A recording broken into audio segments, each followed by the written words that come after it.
Sorry for the delay. Just having some trouble logging into my computer. I forgot that I changed the password since I upgraded it, which is an embarrassing thing to admit.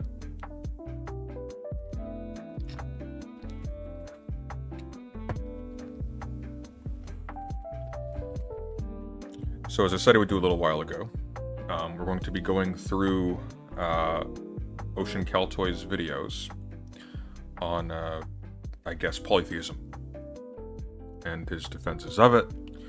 I suppose his arguments for it, for his specific understandings of it, etc., etc. I suppose to begin with, it would make sense to lay my own cards on the table. I'm extremely skeptical of the category of religion generally, and I could spend a lot of time talking about why, but in very broad strokes, the main danger I see when we start talking about different religious entities is if they are simple, coherent wholes that can be studied as discrete objects, or as discrete entities, I guess, even though it's redundant language, is that in the history of religious studies, let's leave aside the fact that a whole lot of these categories are the result of state and missionary ventures to try and render legible vastly disparate types of associations in vastly different places, for the benefit of the synoptic vision of a church or a state. In other words, to make it really easy for colonial powers to deal with other peoples by slotting them into cookie-cutter categories that resemble things that we are familiar with in Europe, I suppose. I'm not in Europe right now, but you get the idea. And a lot of the criteria that we use to judge what is part of a religion or what is religious is the result of basically shifts in mood on the part of scholarships and sincere scholarship, by the way, not cynical, sincere scholarship on the part of people operating within the colonial metropole or at the behest of it. Examples abound, like the invention of Greek and Roman religion in terms of its conceptualization as having similar qualities to Christianity, or later on as having qualities that negatively are sort of the negative of Christianity. The invention of Mesopotamian religion, despite a dearth of documentary material, to say nothing of the fact that we couldn't read most of the documentary material until relatively recently, because we had the framework of rituals, rites, etc., gods, and then later on feelings and religious experience, despite the fact that we had no data to actually describe this thing as religion with. We had the framework, and so it just became a matter of, oh, there's Mesopotamian religion, we just need to plug in the different elements that make it such as we find them.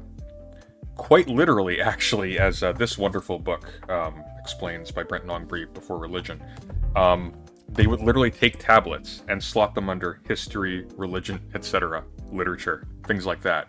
Literally just reconstituting European categories or colonial categories using stolen fragments of other cultures, in many cases long since dead and irretrievable. We do that with a lot of things. We even do that to a certain extent with early Christianity. There's a wealth of literature on that. It's very strange. So when I start seeing people arguing about the coherence of different types of religions, quote unquote, by reference to feelings and religious experience, red flags start going up for the simple reason that we only refer to those things in those ways because a very much colonial and Christian-oriented, even if not positively so, Christian-oriented emphasis on feelings and ritual, etc., makes us particularly attentive to those things. And it gets really dicey. And you get a lot of really bad anthropology out of that, and we need to be more critical. Because among other things, not doing so, even though it seems like by adopting these different identities and these different beliefs, we are running against the grain of a modern Christian / secular modern state culture or whatever, we're actually playing directly into those categories. Just ones that aren't in fashion, or we haven't realized are coming back into fashion, precisely because of the ease with which they actually do interface with modern colonial culture. It gets really tricky. But yeah, so my stance, I'm going to be as fair as I can be. My stance is, it's not even so much that I have difficulty with the existence of beings like gods or what have you. Because I don't necessarily in the abstract. The difficulty I'm going to come with is the selection of them, their situation as being the focal points of this social entity called a religion that's sort of being rediscovered or reclaimed or constituted or whatever word you like. I am loosely aware of the colonial history behind that entire move, which makes me extremely suspicious of it. Not of the intentions of the people who abide by it, although certainly there are people who do it as a fashion statement, but that goes both ways for all sorts of things, including atheism, by the way. But in terms of, are we actually refusing to play the game that we think we're refusing to play? Is, I suppose, a stilted way to put it. Let me pull up chat so I can see what you lot are saying, and then we can dive right into it. I do have a sequence of videos that I want to go through, which should give us some degree of structure. No, I don't want to go incognito. How do I get out of this? There we go, okay. There we are, alright. Okay, now I can see you.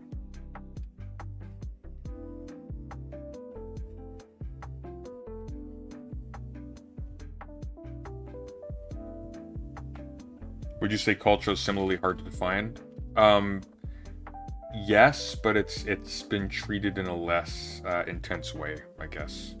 Our notion of culture is heavily inflected by how we conceive things like religion. This is additionally one of the dangers of it too.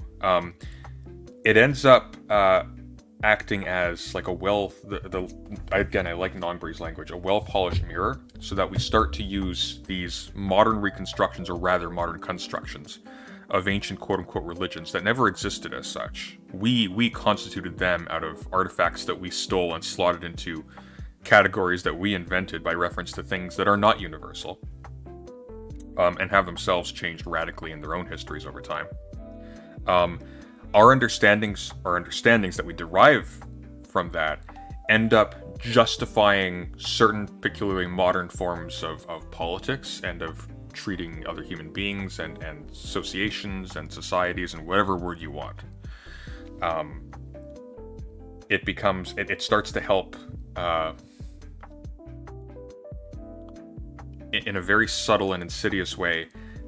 It starts to reinforce fetishized categories of like the state, of the nation, of its relationship to things like religion, etc., to national character, to race in some cases. It helps to entrench those things further when those are things that we really need to be able to interrogate really thoroughly. Am I making sense? I realize that was a bit of a wordy way to put that. Anyways, without further ado, let's make sure that the audio is decent before we begin. I do want to be able to hear my distinguished interlocutor.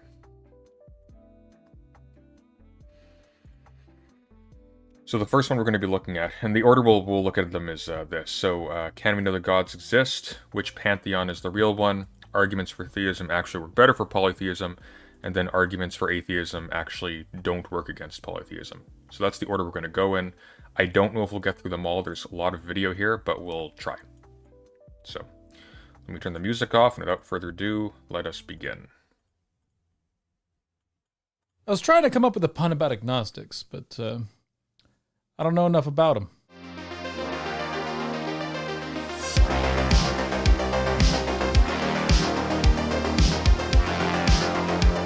One of the main issues that I see crop up in debates around different forms of theism and atheism is the question of knowledge, specifically referencing this as an absolute certainty, and how one can hold a position without knowing one way or another whether or not they're right. And this extends even beyond this particular subject and into several other realms. There's all kinds of different standards that people use for understanding whether or not one holds knowledge. Some people appeal to science, some to their sacred texts or articles of some sort, others to their experience or perspective, some to reason and rationality. And most people have combinations of these things in their life. They'll see an experiment, they'll trust the experiment. They'll read a source, they'll trust the source. They'll have a set of experiences, and they'll trust those experiences. And there's good reasons for doing any of these things. There's also bad reasons for doing any of these things. And something can be false despite good reasons, or true despite bad reasons. Perhaps the experiment was done dishonestly. Perhaps the source being read is biased, poorly researched, even malicious. And perhaps the experience is an incomplete perspective, or even a mistaken understanding entirely. And sometimes, something can just be right accidentally, stumbling uninvited into truth. These are all challenges that are put before us before we take a position on something. Maybe it's on something casual, maybe it's something deeply personal. And sometimes that position needs to be challenged, and we need to think about why exactly we're holding the position that we do. I'd advise anybody who's interested in spirituality to also get into epistemology, that is, the study of how we know things. That's an additional category. Spirituality, that's something you need to really unpack. I don't know what that refers to. If that refers to anything having to do with the gods, well, that's a category we can unpack as well. Are we talking about things that exist in the world? Are we talking about things that have only been treated as if they don't exist in the world in the normal common sense way, because they've been slotted into the common category with the Christian God by way of all these other sort of synoptic flattenings? It gets really tricky. I don't know what spirituality refers to. I don't know what spirit refers to. If it seems obvious, that's probably because you're onboarding some categorization scheme that makes all of these things seem simply given, but they are very much not. And that's where the danger lies. And that's advocating for spirituality or against it, honestly. It's a fascinating subject. And I got into it through a history of doing debates, such that I got on a number of debate shows. So having a familiarity with it was essential for those conversations. And digging into it, I had to get familiar with common strategies among atheists, as they are very present in the debate scene. So one of those strategies is trying to hang their hat on the uncertainty. Spirit here refers to anything that isn't material. What's material? What does that mean? Does material mean that something exists as something that you can tangibly handle with your fingers? There are lots of things that we consider to be constituent of matter in the world that we can't engage with that way. I don't know what that means. If material is just a placeholder for stuff, that doesn't tell us much, right? You may as well be referring to substance. Around epistemic challenges to theism. And usually this is... Hegel says spirit is a bone. No, Hegel says spirit is not a bone. The point he's making is that your rational qualities are not to be derived or determined by physical structures about you. He's making an argument against phrenology. Is done through using science or empiricism as a determiner of truth, which is a very incomplete way of looking at epistemology, because this... Hang on. What did he say just now? Empiricism challenges to theism. And usually this is done through using science or empiricism as a determiner of truth, which is a very incomplete way of looking at epistemology, because this inherently dismisses much of what we engage with as humans. And yet, it's an often repeated position that if something is not empirically verified... But I mean, that's by design, though. It's supposed to hone in specifically on that which can be verified publicly. In fact, our notion of truth relies upon the idea that something can be publicly verified. The notion of truth itself has no meaning if it literally just means what one person perceives to be the case. It just stands as an elevator term otherwise for, you may as well say, this is a super duper idea that I have. Because if you can't verify it with an additional party, then you actually have no metric for determining whether or not you're deluded or not. Truth is entirely public. It's arguably entirely political. One of the reasons why you get the move to empiricism is precisely because this is the quintessential example of a publicly verifiable fact. This thing can be demonstrated here as in here. It's like that runner at Rhodes who did the leap. He goes to Athens. He said, "Look, I did this amazing jump." It's like, okay, well, show us. Jump here. If you can't do it, we're not going to believe you, or at least we have no reason to. That it's not acceptable to believe, when in reality, empiricism increases likelihood, but it's not required for a rational belief. Nor is something that is true necessarily going to be empirically verifiable. Now, this can be a paradigm-shifting realization for... Not really. That's obvious. Of course, like that preference for the empirical is not itself going to be empirically determined, except perhaps insofar as it appears to yield a whole lot of success. In actual fact, it yields quite the opposite. It yields a tremendous amount of failure, because that's its function, is to cut off things that don't stand up to a certain standard of scrutiny. For anybody who holds a standard of knowledge along the lines of scientific standards, something verified can still be false, as we've seen a number of times throughout our history, True. And even the brief history of scientific study. And this means that we can empirically know something to be true and later find out that it's false. New evidence will be revealed, and it changes what we thought we knew, even if we came to the former conclusion through a process of empirical verification. And it gets worse, honestly.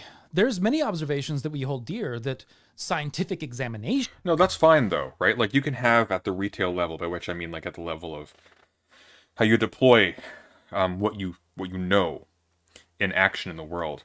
You can have a certain level of success with theories that at a further degree of scrutiny don't hold up. Like, that's fine. I'm trying to think of an example. Like, a theory of humors might sometimes work if, for instance, you're dealing with someone who is dealing with, like, extreme... I don't know, I'm bullshitting this to a certain extent, but dealing with, like, extreme... like, a temperature imbalance or something like that. I don't know. But you get the idea. Or, like, you can have, like, an alchemist's understanding of how gunpowder works, and gunpowder still work for you. Like the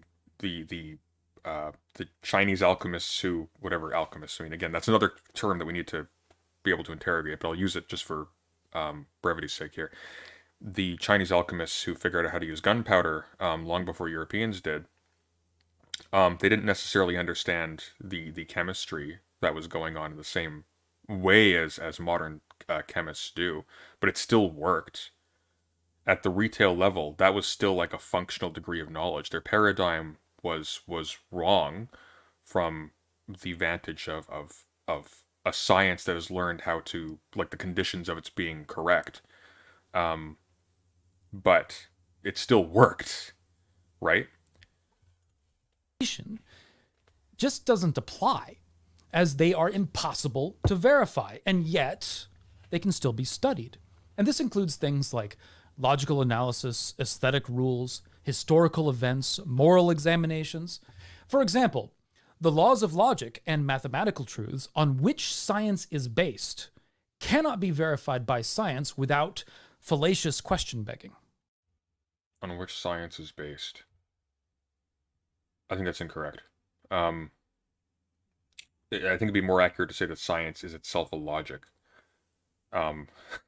It's not that science is based on a logic. Science isn't itself a logical process. And it's sort of open-ended as well. I mean, it's true that you can't justify a logical system by reference to itself, because you're I mean, it's trying to explain the external world by reference to the contents of Mario 64. But yeah.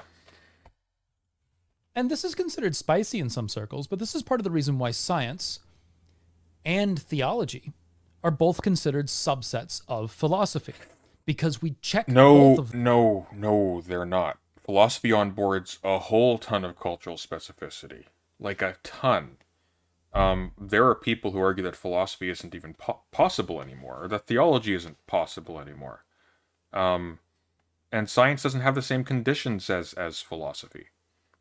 Philosophy is oriented around the notion of there being actual truth in the world, it has a great deal of difficulty dealing with a situation in which it has to contend with there not being a single truth in the world, and conceptually it doesn't even make sense outside of a certain cultural context.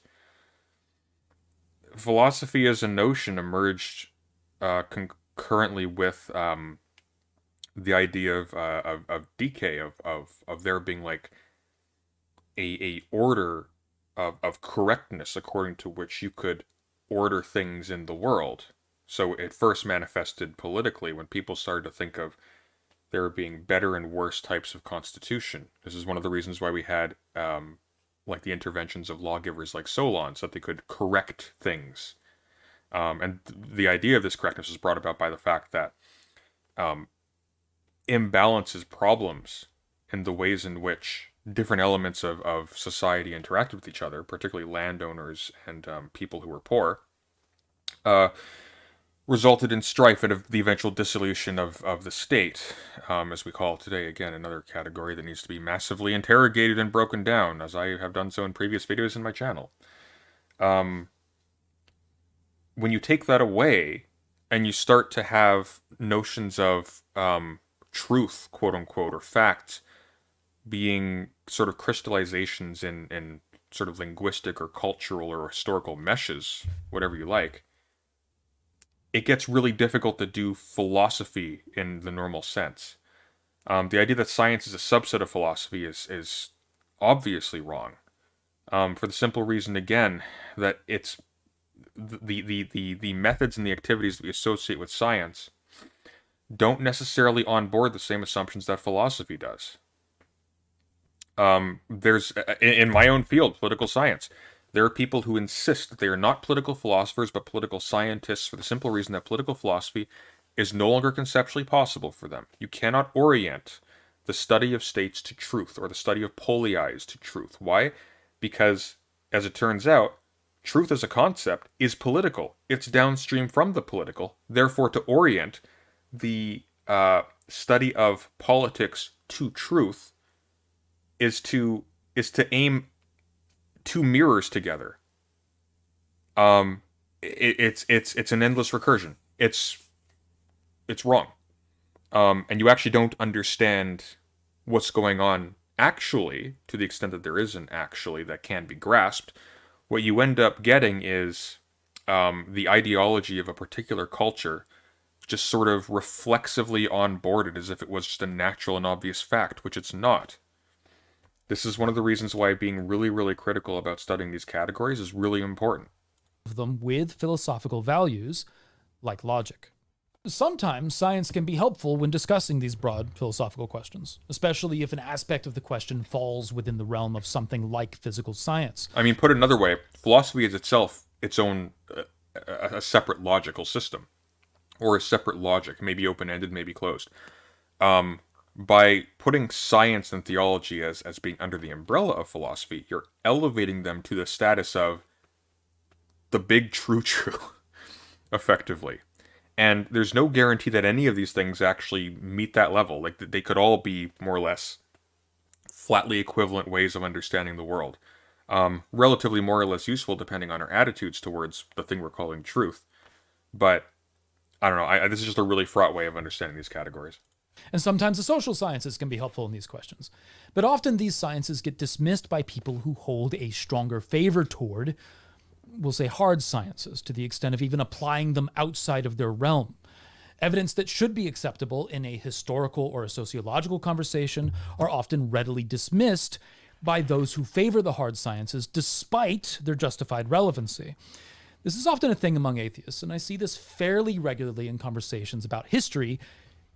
That's fair. That's fair. I actually appreciate that statement. That's true. Particularly where the Bible is a valid source for discussion. Nuance gets abandoned fairly quickly sometimes with that one.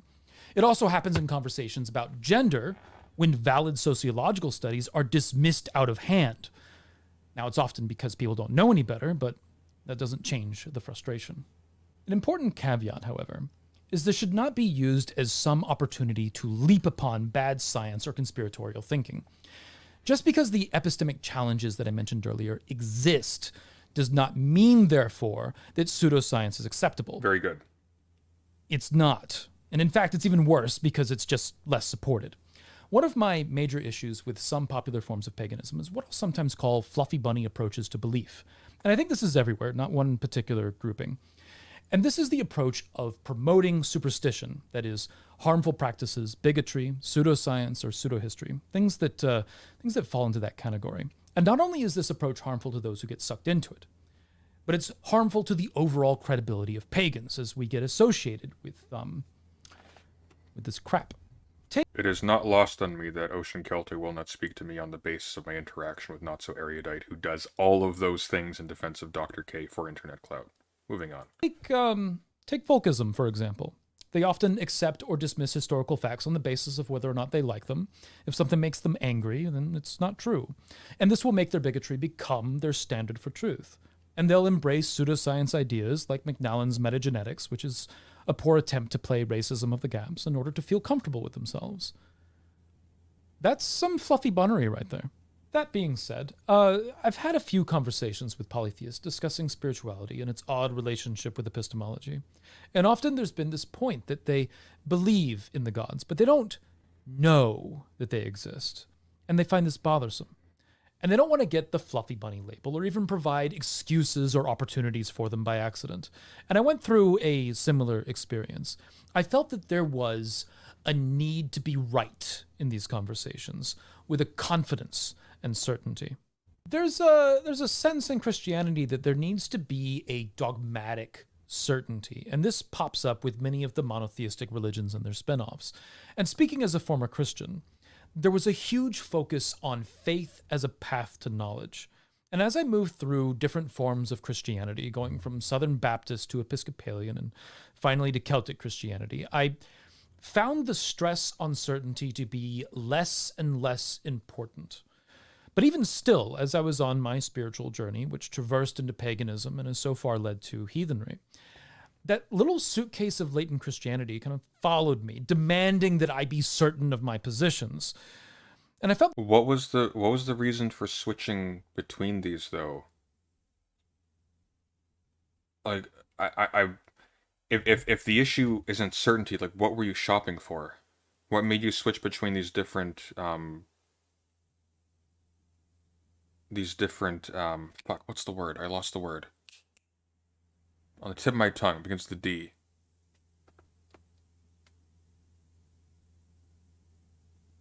We use the word sects. I feel so stupid for having lost this term. I'm very tired, as always. I don't understand what the reason was, though, for switching between these churches if dogmatic certainty was creeping on you. See, it seems to me that certainty in the beliefs imposed upon me by the creed of my church would be like a critical reason to stay or to leave. But it seems like this is the opposite here. That's a little odd. The need to live up to that certainty. Otherwise, I was without knowledge. This shows how knowledge can be a bit of a weasel word, something that can shift in meaning through conversation. I don't think that a reasonable usage of the word knowledge references absolute certainty, but too often that's how it gets used in colloquial language. When someone says, I know this to be the case. No, it's an elevator term. It literally means that the position that you hold is true. It will not be disproved by fact. That's what makes it knowledge as opposed to opinion. That's literally what it is. If you take that away, the concept of knowing has literally no meaning. They can mean with absolute certainty. And in the context of this conversation, and that doesn't matter if you have like a realist view where the world from some non-human perspective would sort of ratify what you take to be knowledge. It can simply be like downstream logically from whatever system you're sort of entrenched in, embedded in. But it is still knowledge based on the fact that it is fixed. That is a thing that will not be unfixed by the further progression of understanding or whatever. Christians are the biggest perpetrators of this, saying that they don't just believe in their God, they know, reinforcing that dogmatic certainty. I think this results in a reaction that uncertainty must be dogmatic as well. And it often seems to be an overcorrection from latent Christianity into the other direction, that if you don't know, or I think more accurately, can't know in this sense, then you must therefore not hold the... Doesn't changing frameworks change knowledge? Yeah, but you've changed frameworks, and it's unclear. At the level I'm talking about, I'm not necessarily saying that you can even necessarily change frameworks that way. There would have to be some porousness for you to be able to change frameworks, of course. You'd have to somehow be able to justify the transition from one framework to another. By implication, there's going to be a broader framework in place, right? And that could be as basic as just language or whatever. So, position or even believe the position, such that many atheists will often step back from even saying that they believe that the gods do not exist because they don't know either way. So they withhold belief because they lack knowledge, which is cart before the horse. What? Both of these attitudes seem to affect new polytheists almost... Hang on, why is that? I need to listen to that again. Atheists will often step back from even saying that they believe that the gods do not exist because they don't know either way. So they withhold belief because they lack knowledge, which is cart before the horse. Well, no.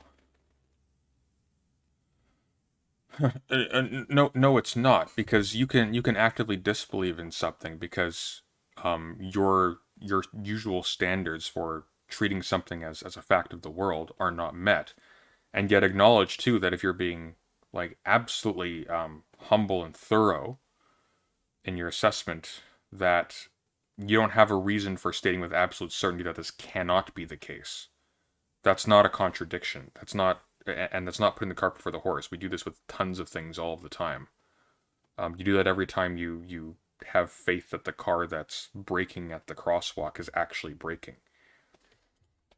Both of these attitudes seem to affect new polytheists almost equally, as if we're caught in between the two dogmas, disagreeing with both of them, but also kind of stuck in this position of not really having a choice as far as what we believe. So there's a present belief, but we're stuck as how to label it. Stricken with latent Christianity of not, claiming this belief in the gods unless we know, but also with the narrative that if we don't know, well, then we must not believe, in spite of the fact that we have the belief. I've learned that there's serious problems with both of these, and they're intertwined, but I want to explain something first. Something to understand in this conversation is that knowledge... No. To say one knows something is to say as a description that one's opinion or belief has the status of being true, that it will not be unfixed by further scrutiny or by new information. To say that one believes in it is just to say that one believes it. One holds it to be knowledge, right? Now, one can be wrong about that, and that description is incorrect. But you have that belief. It is belief because you think it is knowledge. Now, what could be happening is you may be realizing that, hey, I think this thing is knowledge. I think I know this, but I actually can't pinpoint a mechanism by which I would justify that. And it seems to me that the appropriate response to that would be, well, I guess I don't believe that. It's a thing I have some degree of confidence in, but I am making a bet. Which is fine. Like, we do that again with all sorts of things. That's okay. Just have the courage to say that you're gambling. Because you really are with practically everything. I don't like this sort of reverse engineering of belief to basically justify treating a belief that is unjustified as if it were equivalent to knowledge. Or as if the fact that it's not equivalent to knowledge doesn't matter. It really does. Again, for the reasons I laid out at the beginning of this stream, when you accept these things uncritically, these now function as a mirror that reflects the world back to you as you've imagined it on the basis of insufficient evidence and insufficient scrutiny. So you're justifying things that you should be treating with more criticism, with a high degree of fidelity, because you've done these little gymnastics to not have to do the painful and unpleasant work of actually breaking down what you really can say with honesty that you know. is a subset of belief. It goes underneath an umbrella of belief. If you withhold belief on things that you don't know with certainty, then you will know nothing and believe nothing. And think about What? Hang on. know nothing. If you withhold belief on things that you don't know with certainty, then you will know nothing and believe nothing. A lot of this hinges on the notion of certainty. Like certainty is an attitude, right? Certainty is the attitude that conditions belief. So I mean, definitionally, if you treat nothing with certainty, then you have no belief, and therefore you can't. Your beliefs can't be elevated to the status of knowledge because you don't have any. But just because you've gotten to a point where you believe that knowledge is impossible, or that you think rather in a mode that assumes that knowledge is impossible, that doesn't mean that, again, at the retail level, things can't still work, right? And you can't still treat things that way. There is a difference between how things work out in practice and how we conceptualize them mentally. And there isn't actually a strong reason to think, or rather there are many strong reasons, and none of them seem to have actual ascendancy over each other. Let's put it this way. There's not a fixedness to the notion as of yet that our conceptualizations of the world track it as distinct from our experience from it. Now, interestingly, when I was going over his debate with Vosh, Ocean Keltoi said that he was just starting Kant's Critique of Pure Reason. So he's going to get hit upside the head with this really, really hard once he gets past the transcendental aesthetic. But I guess we'll wait till then. And think about it in this sense. If there is something that you know, it can be said that you believe it to be true. But there are times where you might suspect something strongly enough to believe it, even if you wouldn't say that you know it to be true. Oh, no. To say that you know something and do not believe it would be a contradiction. To believe something would be to essentially hold agreement to something. Yes, exactly, yeah. No, well, it would be a contradiction because to say you believe something is to say that you know it. But it wouldn't be a contradiction to say that somebody doesn't know what they believe, because they can assign the label of knowledge, the elevator term of knowledge, incorrectly. And to know something, you also have to hold agreement to it, at least on some level. But it does seem to be a higher level than that of belief. Even uncomfortable truths that we know to be the case are things that we can't really help but agree with, meaning that we believe them, even if we don't want to. At which point, it's impossible to come up with something that you might know, but that you don't believe. There's a fun but entirely unhelpful meme in the atheist community that is laden with a misunderstanding around this to try and play gotcha, meaning that we believe them, even if we don't want to. At which point, it's impossible to come up with something that you might know, but that you don't believe. There's a fun but entirely unhelpful meme in the atheist community that is laden with a misunderstanding around this to try and play gotcha games with Christians. And that is to say that they do not believe in evolution, but they accept evolution in light of the evidence. But that means you believe it. To not believe it would be to imply that you do not agree with it. And if you're accepting it... I don't think that's true. Again, at the retail level, you can hold it entirely in suspension and say, I haven't looked at the literature, but it seems to jive with everything else that we know about, with all of our other, with the scientific developments that I am familiar with. And therefore, I take with a certain level of good faith that this is the best that we've got in this area. Now, I don't know enough about the stuff around this or this one way or the other to actually make a statement as to whether I believe it, but I will act as if it's true, because the apparatus upon which I depend for the things I do believe treats that as if it's true, or tends to treat that as if it's true. And I have no particular reason to doubt that in particular, and I have a whole host of other things that I could hold in a similar level of suspicion, and I do perhaps, and I just don't have time. Right? Like one of the tricks of modern knowledge acquisition is that it is highly specialized, and the cost of the knowledge that we do have is that each of us are individually extremely blind. Because to specialize, you need to spend all of your time on one or a few things, and you can't become like sufficiently up to date on the cutting edge of all of them at once. It's physically impossible. There's no time. Your lifespan is not long enough, and even if it was, you don't have the energy or the focus to do it. then you must agree with it, which means you believe it. Hate it here. It's amazing how many little gotcha zingers there are like that only show upon closer examination that the person making the zinger doesn't understand the subject. Taking us back to the discussion of knowledge meaning absolute certainty, there's not really much of a way to really know very much in this unreasonable sense. What does this mean? So knowledge and absolute what is the difference between certainty and absolute certainty? It seems to me that when you say certainty, you mean what he means here by absolute certainty. When you say absolute certainty, you are making a linguistically sloppy distinction between held because consistent with use at the retail level, it works, and I have actually pinpointed from all angles that this is an absolute fact, which we've done for nothing.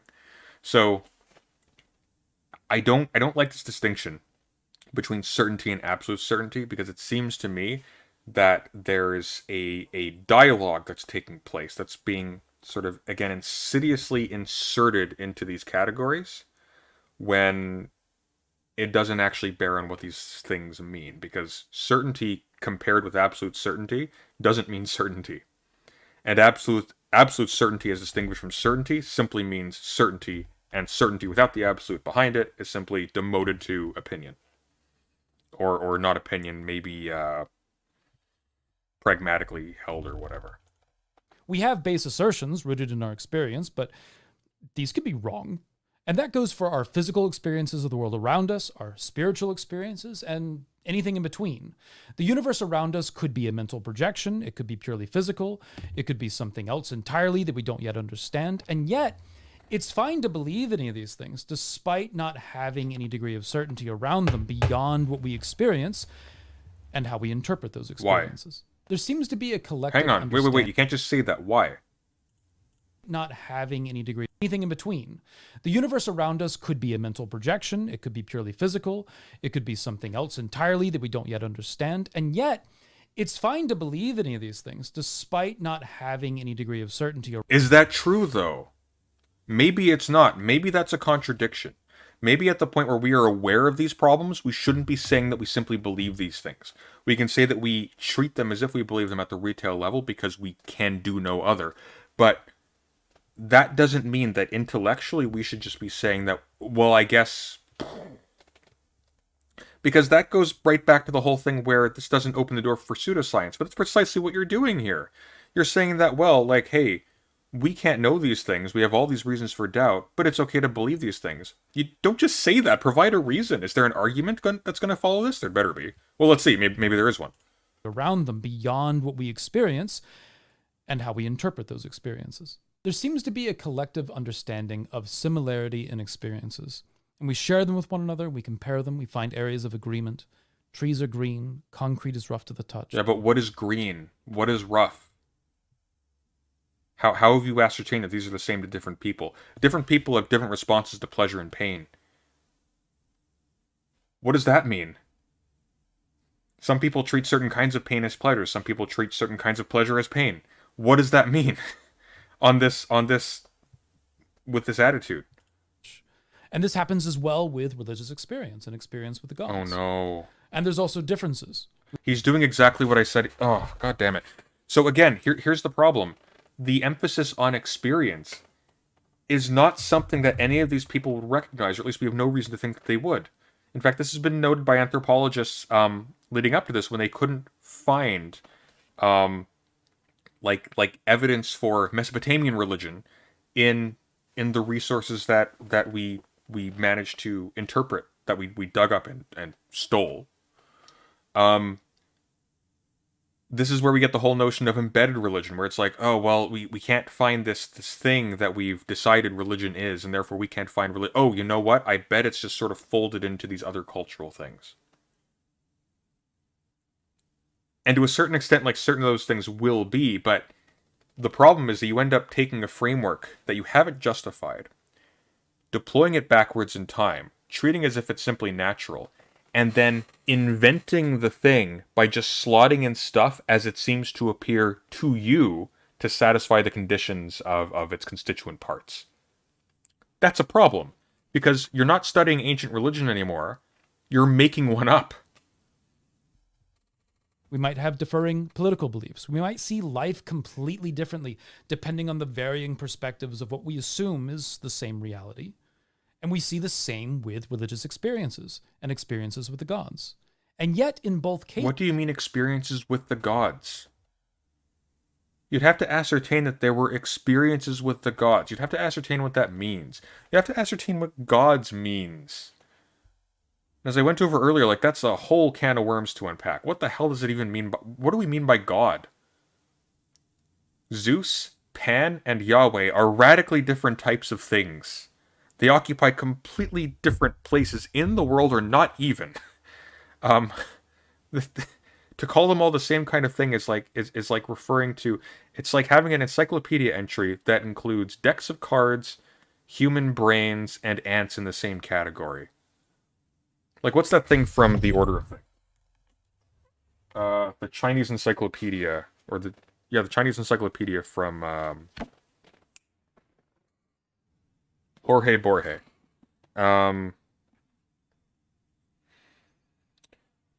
So, The Order of Things by Foucault. This book first arose out of a passage in Borge, out of the laughter that shattered as I read the passage, all the familiar landmarks of my thought, our thought, the thought that bears the stamp of our age and our geography, breaking up all the ordered surfaces and all the planes with which we are accustomed to tame the wild profusion of existing things, and continuing long afterwards to disturb and threaten with collapse, our age-old distinction between the same and the other. This passage quotes, quote, a certain Chinese encyclopedia, unquote, in which it is written that, quote, animals are divided into A, belonging to the emperor, B, embalmed, C, tamed, D, sucking pigs, E, sirens, F, fabulous, G, stray dogs, H, included in the present classification, I, frenzied, J, innumerable, K, drawn with a very fine camel hair brush, L, etc., M, having just broken the water pitcher, N, that from a long way off look like flies. In the wonderment of this taxonomy, the thing we apprehend in one great leap, the thing that, by means of the fable, is demonstrated as the exotic charm of another system of thought, is a limitation of our own, the stark impossibility of thinking that. Where the hell was I going with this? Right, what are gods? These are not things that come immediately and obviously to us when we actually consider them in their specificity and cultural situations, and how they relate to people, and how they are thought of, and the qualities and narratives ascribed to them, if any. Maybe in their positions in philosophy, or in systems of thought, whatever thought is. Hey, we can get into Rorty if you want at some point. That's a whole other can of worms, too. Like, oh boy. You do not realize how deep the abyss is on which you are, on which the splinter thin bridge you are tiptoeing, over which it extends, or something. Moving on. Cases, though we might not know these things to be true with certainty, we still believe them, and that's usually fine. Now, is someone right? Probably. There's a few billion humans. At least someone's got to be onto something, right? Or maybe not. Maybe we're all wrong. But until we have some way of finding out, that's not necessarily the most important question. Have your experiences and perspectives led you to a belief in the gods? Then fine. Have they led you to disbelieve in them? Then fine. Have those experiences been passive? Have you not done the due diligence that you know you could do? Have you not done the due diligence that you know you could do to figure out what the due diligence that you know you could do would be? Or that you could know that you could know would be? I think that works. You get the idea, though. I may be an untrained scientist in some field. I may not be a trained chemist. But I may know that to make a true statement, or to make a statement with confidence, or with the maximal confidence available to my species at present, that I need about such and such a thing, that I need to have studied and understood such and such a thing about chemistry. If I fail to do so, but I say nonetheless that I know that thing, I am committing an act of fraud against myself and against whoever I'm speaking to. I don't think it's sufficient to say that, well, your experiences led you to this, therefore that's fine. Obviously. But the entire point, the entire reason why we try to verify things is because experiences are not sufficient to ascertain knowledge. Knowledge, to the extent that we are even capable of it, is going to be something that we have verified, and you verify by reference not to your experience, but by reference to other people. Now, at a certain level, and he'll discover this with Kant, at a certain level, our experiences are also all we have. But by the same token, our experiences lead us to be aware of these different modes of interrogation, and if you fail to avail yourself of those to the maximal extent possible, and you still act as if you have, then you're lying to yourself. Like you're cheating yourself. You should question yourself. You should find out why you hold these positions. But there's nothing irrational about a belief in the gods on its own, nor is there anything irrational about a disbelief in the gods on its own. Now, you can make it so by using an illogical argument or putting contradictory attributes onto the gods, but that's an entirely different conversation than the belief on its own. But at the end of the day, it's okay not to know, at least not in this sense of absolute certainty, because no one really does. You can say that you know something is coherent. You can say that you know it's consistent with your experience. And from there, one can say that they know that the gods are coherent and consistent with their experience. And So this is what really strikes me. He says it's okay. It's one of those little like clauses that sort of slips under the radar and you never really think about it. It's okay. And it seems like it's okay because he's just given us a whole host of reasons for why we can't believe for other reasons, or like, you know, like our hands are tied. It's just a human condition. But he never says why it's okay. And what is it actually doing when he says it's okay? It's licensing us to believe stuff that we really have no business, or to say we believe stuff, rather. Because I think if you hold all these other things in your head, all of these things that you should have done to know, if you have not done those things, I think to then believe those things, or to say you believe those things, is to lie. It's saying it's okay seems to just be licensing us to espouse positions that we have not justified by our own lights. I don't like that. And I don't like that for precisely that reason. It's encouraging us to lie to ourselves when we know what we're doing.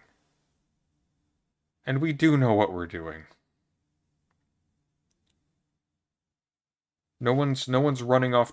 There are no neo-pagans, or maybe there are somewhere, but I don't see neo-pagans running off to war to be reincarnated in Valhalla. And I have a very strong suspicion that when we start going through the other videos, we're going to see that this has all been really flattened down into a profoundly modern thing that just so conveniently happens to fit all of the contours of modern needs. And that makes it inherently suspicious. In addition, we haven't actually, we've got like 5 minutes left. We haven't actually gotten to an explanation of how we know that the gods exist. We've gotten a whole lot of excuses for why we can get away with saying we know the gods exist, despite having no reasons to. But I'm not seeing an argument here for the thesis that we can know the gods exist. From there, you have a basic justification for belief. Where you go from there is up to you. Do you respond to this belief? Do you do anything about it? There's plenty of information to find, but I would say not to let the lack of certainty plague you while you explore. Uncertainty does not mean that something has to be dismissed. Otherwise, we would have to dismiss the universe around us. In fact, as someone who loves puzzles, especially impossible ones, the kind of uncertainty offered by this question of the gods is one that I think deserves honest exploration. And actually, you know what? We're going to do this. Let's talk about a fun little philosophy problem that often frustrates the living heck out of people, and that is the dreaded solipsism conversation, and how it relates to all of this. There's various forms of solipsism, but solipsism is simply the position that the only thing we can know for certain, we might be the wrong word here, but screw it, is that the mind exists. Everything else is sus. But one might object and say that they saw the sun rise over a tree. I'm going to do a video at some point on Rorty's and Sellers' actually critique of the what is the actual language? The distinct it's the distinct and something, the distinct and obvious facts of the existence of the mental. That's not Descartes' actual language. I'll have to review that too. But it gets really tricky. Like the assumption of a distinction between the inside and the outside of the mind and not mind stuff. Very, very strange place for us. And they can chop down this tree, and they can count the rings in the tree, demonstrating the age of the tree, and that this tree has existed for a long time, even predates you, without our being there, making it not mind-dependent. And therefore, solipsism is false. Thank you, and good day. The solipsist would respond that this is all very nice, but it doesn't really prove anything, and in order to engage with this, we first have to have several presuppositions. Firstly, that the external world exists in the first place. The tree, the sun, the rings you counted, all of that is in the external world, and that's what's under question in the first place. And therefore, you are using sus things to say it's not sus, which is sus. There's also the fact that all of these observations were made through experience, which makes them sus. And all these experiences out there that might confirm these supposed facts are also simply experiences, which makes them sus. Also, the relation of experience to fact is the result of your experiences as well, and so the whole thought experiment is fundamentally meaningless. And the fact that you're saying all these sus things means you're sus. So we're throwing you out of the airlock. No!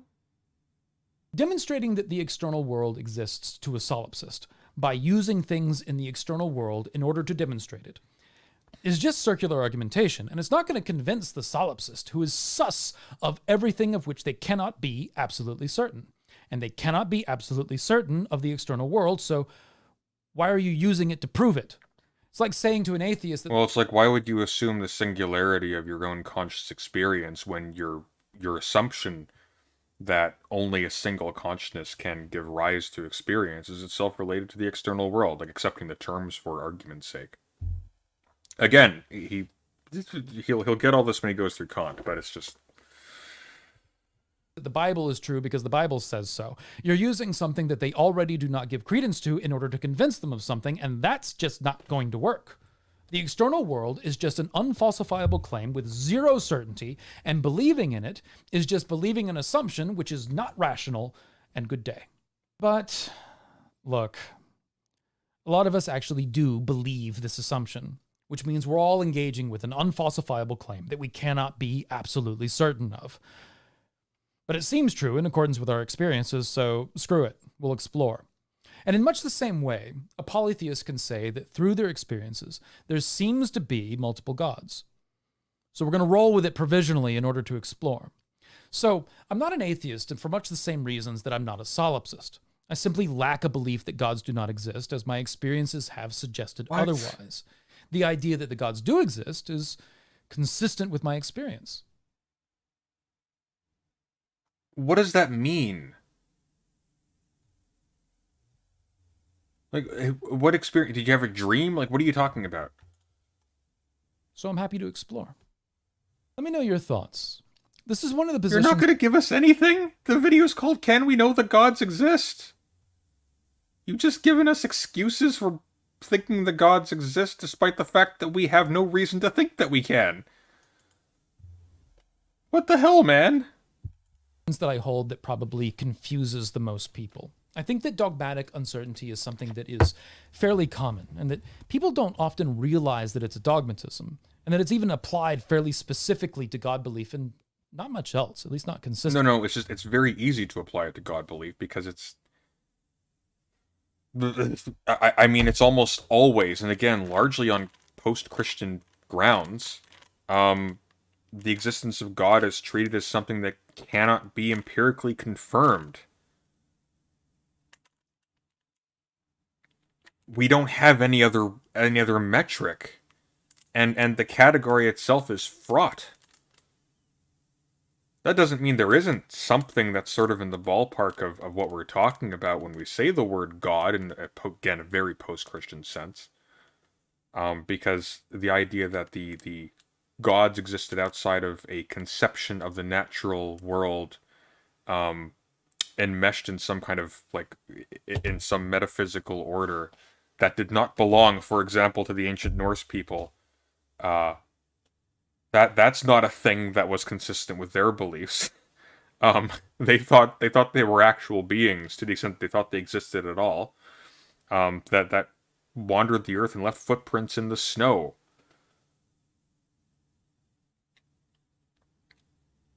Constantly.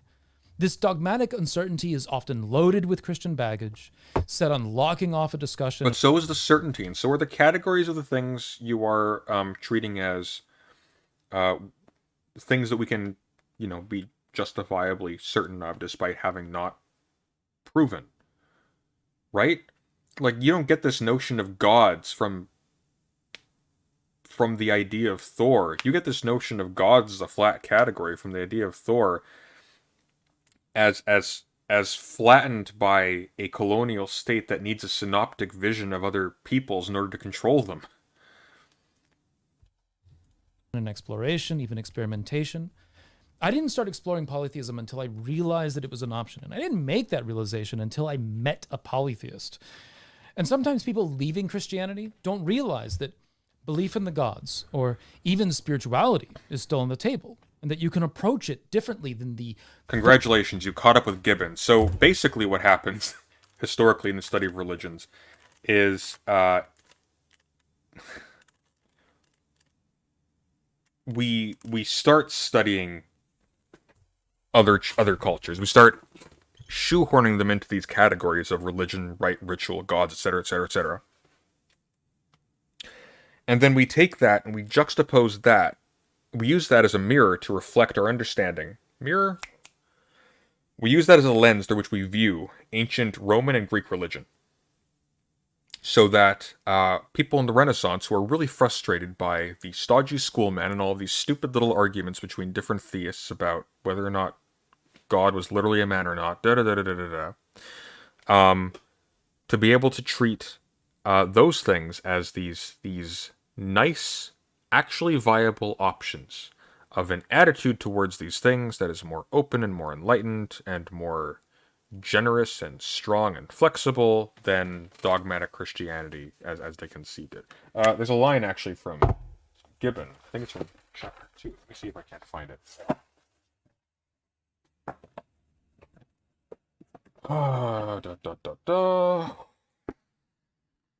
First time cracking this thing out on stream. Religion in the age of the Antonines? I can't speak Latin. The superstition of the people was not embittered by any mixture of theological rancor, nor was it confined by the chains of any speculative system. The devout polytheist, though fondly attached to his national rites, admitted with implicit faith the different religions of the earth. Fear, gratitude, and curiosity, a dream or an omen, a singular disorder or a distant journey, perpetually disposed him to multiply the articles of his belief and to enlarge the list of his protectors. The thin texture of the pagan mythology was interwoven with various but not discordant materials. As soon as it was allowed that sages and heroes who had lived or who had died for the benefit of their country were exalted to a state of power and immortality, it was universally confessed that they deserved not the adoration, at least the reverence of all mankind. See, it's a very nice, sunny, open-air view of religion, as opposed to, like, what you get out of Aquinas or Augustine. Very seductive. That treatment of religion makes it a viable option.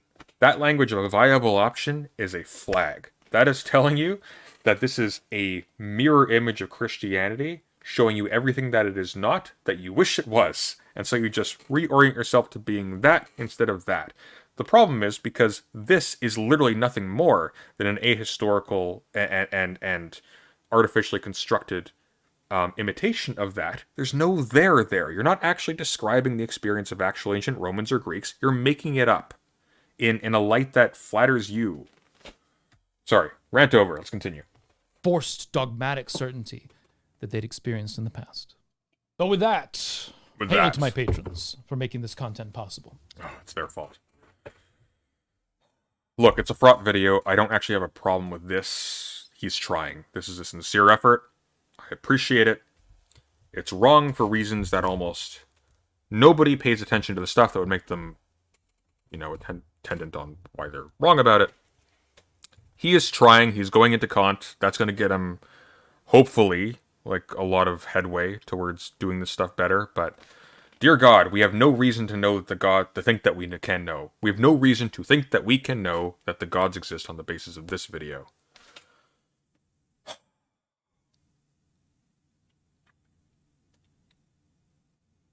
I'll be right back.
So I gotta be honest, folks, I had structured this rather, in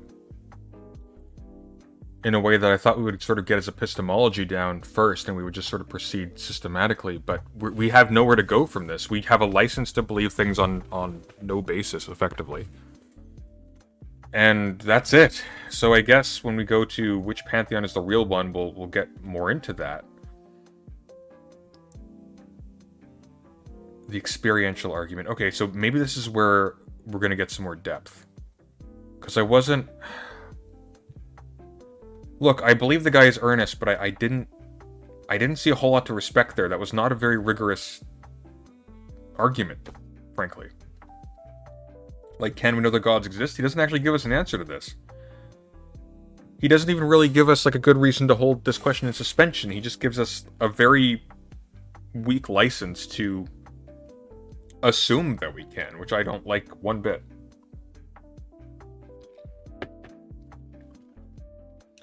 You know, dream a little bigger than just having an excuse to believe something you don't have a reason to. You know? I don't know. Anyways. Let's get into it. Which pantheon is the real one? Diverse set of cooking tools ranging from... What? My kitchen has a diverse set of cooking tools ranging from saucepans, frying pans... Oh, are we going into Wittgenstein? I think we're going into Wittgenstein. This is like his car liver analogy. Skillets, woks, all of which are very important and deserving of celebration. One might call that collection a pantheon. No! No. I was so hopeful. Okay. Alright, everyone stay calm, we're gonna be fine.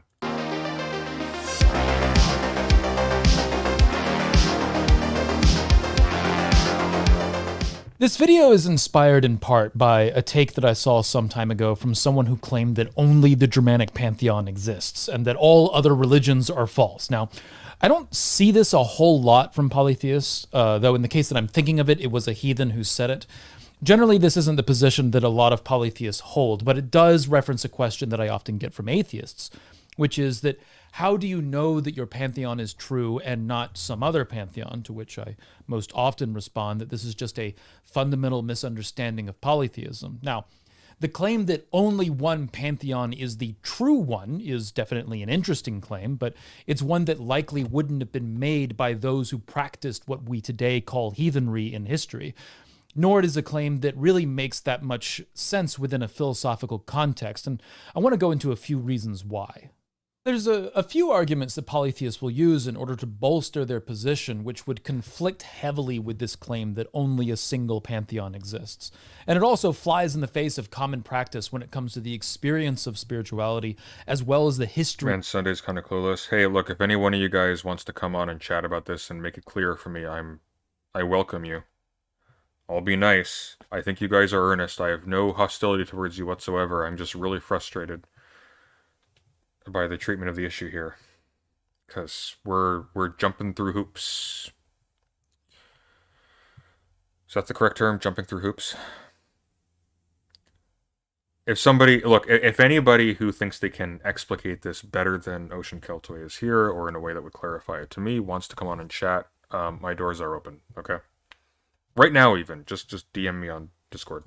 Of that practice.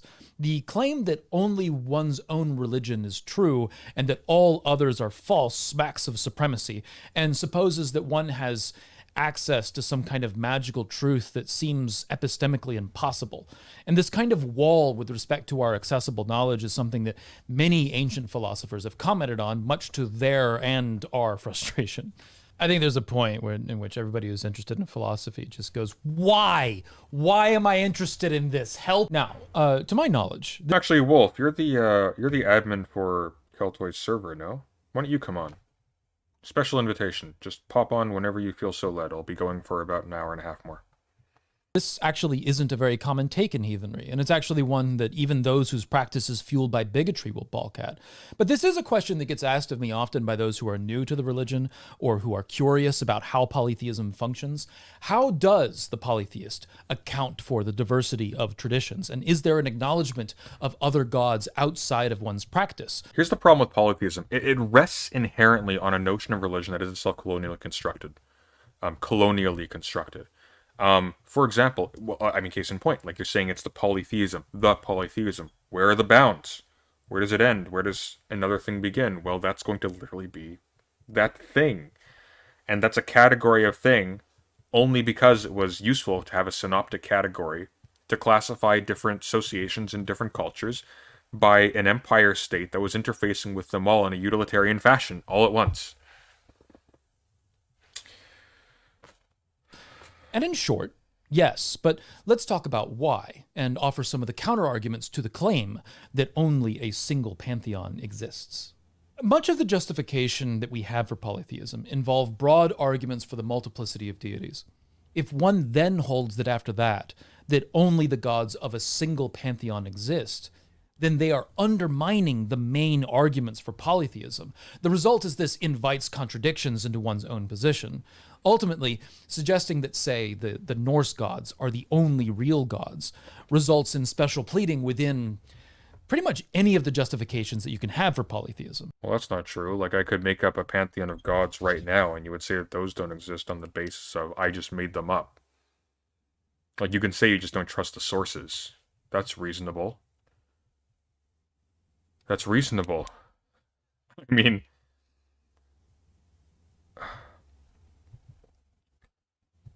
Yeah, so he's a polytheist, which is what polytheists are. It's literally just, hey, you already believe in multiple gods. Why would you not believe in multiple sets of gods? Thank you. I guess we just throw any critical standards out the window then, just because of a family resemblance between the two things? Like, that doesn't make any sense. Like, again, he was very careful to say at the beginning, like, hey, the fact that we can't ascertain these things doesn't just give us a blank check to believe in pseudoscience, but he's literally using it. It's just a blank check to believe in just literally anything. Just on the grounds that it resembles what you believe, for, in line with the previous video, no reason. Now, let's look at why that is. Firstly, let's talk about the experiential argument. One of the most convincing reasons why people are polytheists is having... Found gods are... What do you mean by found gods? What does that mean, found gods? Do you mean things determined to be gods by anthropologists? Because those aren't found gods. Those are things found by anthropologists in literature that are then classified as gods. That's not the same. That's not like a god you found. That's a thing you called a god. That's different. Having personal spiritual experiences. Spiritual experiences are common from people of all polytheist traditions. I see Wolf has disappeared. Wolf the Red, you said I'm clueless. You're welcome to come on. I'm still waiting. And here we go, the experiential argument. Okay, let's start from the beginning here, okay? I want to get this one down. Argument. One of the most convincing reasons why people are polytheists is having personal spiritual experiences. Spiritual experiences are common from people of all polytheist traditions. All right, let's break this down. Spiritual experiences. Both atheism and monotheism need to come up with a way of undermining these experiences and assigning them to something other than what they appear to be in order to explain them within their perspective. No, we don't. They don't appear to be religious experience. Well, whatever the hell a religious experience is, they don't appear to be experiences actually involving gods. They don't have to explain that at all. That comes ready to hand. You have to explain that they're experiences involving the gods. Like, on the basis of your experience alone, you're going to say this is a god? That this is some, like, supernatural principle or agent in the world? Come on. Leaving aside the fact that, again, all of these categories are fraught. Like, you need to justify this. Not the person who's skeptical of it. That doesn't fly. Now, the polytheist doesn't have this challenge at all and can readily give an explanation that is... No, the polytheist on this rubric isn't challenged But if they actually care about ascertaining whether what they say actually makes sense or not, or is justified or not, they do have that challenge. It's not enough just to say, like, oh, I just blanketly accept whatever somebody sanctifies with the label of an experience. That's silly. There are people who say that about gender essentialism, for example. There are people who say that about race. Come on, man. Is consistent with lived reality. The strength of this argument becomes very quickly undermined when one holds this about their own gods, but not the gods of other traditions. We are then holding that our own experiences are valid justifiers, but that the experiences of others are not justifiers. This is a classic example of special pleading, which is to provide exemption to something without justifying why that... The reason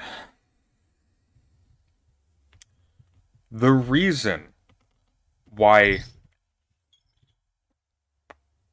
a polytheist in ancient Rome would be accepting of the gods of other cities is because they are not accepting of philosophical viewpoints that exclude those from existing. You are not simply doing the positive inverse of an exclusionary mode of analysis. You are doing exactly the same thing and just using, again, Christian terms of categorization, colonial terms of categorization, to ignore the fact that that's precisely what you're doing.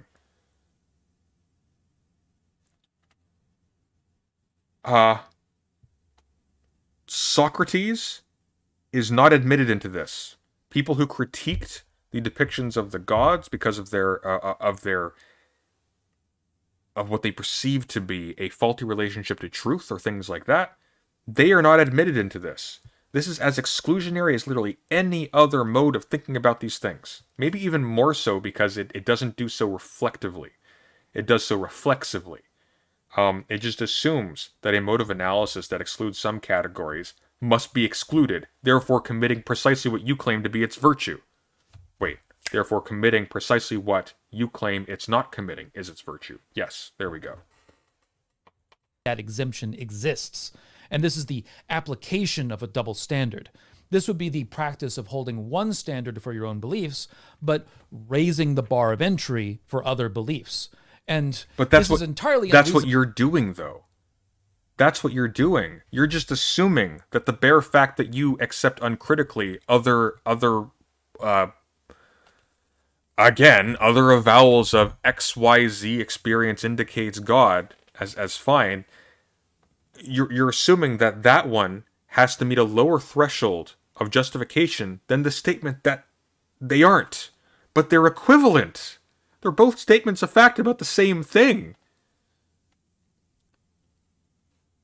You're special pleading, Ocean Keltoi. Reasonable and engages in a narrative of supremacy with respect to your own experience and those who have similar experiences simply because of the similarity, which isn't a good justification. Now, it is reasonable to hold one position. That's what I just said. Within That's what I said. That goes back onto you. Like, I'm sorry. You're adopting the attitude of Renaissance writers who valued the openness of polytheism over the truth claims of Christianity, and then treating it as if those are equivalent to the truth claims of Christianity. But they're not. The entire point is that it fades into the background, into softer things like culture and virtue and attitude and da-da-da-da-da-da. It makes you better, more enlightened people, but the things themselves don't have any truth value on that mode of analysis. It's actually incredibly condescending. There's a reason why people don't take Gibbon as seriously anymore. Context of your tradition, even if it's different from You got a little Peterson-y with that sorry Sunday? Which one? Position that's in another tradition. But it becomes unjustified to say that other positions within other traditions must therefore... Oh, that's just a Canadian accent. That's not a Peterson thing. That's a Canadian thing. My apologies. ...be wrong when they have a comparatively similar justification. Now, if there is some extenuating factor from which you can exclude, such as the claim being ahistorical or pseudoscientific, something along those lines, that's a different situation. But the justification for experiences with respect to Anubis shares standards with respect to Thor. So to say that experiences with Thor justify Thor, but experiences with Anubis do not justify Anubis, would be special pleading. Importantly... Yeah, but you haven't justified... You haven't said the experiences... You haven't explained how the experiences of either justify either Thor or Anubis. So I guess he's addressing polytheists here, and he's saying, like, hey, your standards are already next to dinosaur bones, therefore, to say that Anubis doesn't exist but Thor does is hypocritical, and I guess sure, but what's so great about that? You shouldn't really be believing in either of them. There's no reason given. There's, like, nothing here. This does not therefore mean that you have to have some kind of all-encompassing tradition. You can exclusively follow heathen deities if you wish. There's nothing wrong with that. Acknowledging that Anubis can be equally justified does not mean that you have to have practice with Anubis. A heathen can easily acknowledge that Anubis or Apollo exist without worshipping them. And by that same argument, a heathen can also incorporate these deities into their practice because of that similarity in justification. If we hold... Look, I'm still inviting anyone to come on and explain this to me in a more compelling way, but this is just pure special pleading all the way through. Like, there's... Like, what have we got in chapters? The diversity of religious experiences, the lore, historical records. Okay, that could be potentially interesting. One truth, the creation myth. Pluralism. Oh, no. Oh, God. We're just going to run headlong right into the... Okay. Alright. Alright. The gods exist, and that experience is not limited by cultural boundaries. This enables not only personal experience, but the diversity of religious experience to count toward the justification for polytheism. The diversity of what kind of experience? You haven't justified that as a category. You haven't explained what an experience is. Like, what does that mean, a religious experience?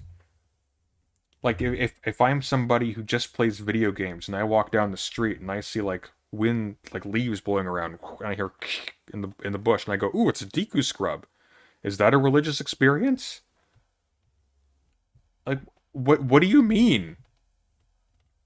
Like, all of these words are just black boxes feeding into being able to elevate the label of polytheism as being something with respectability. The respectability of a position settled by science or by some kind of process that actually confirms that what you have, you actually should be holding as something akin to knowledge. But he hasn't justified any of them.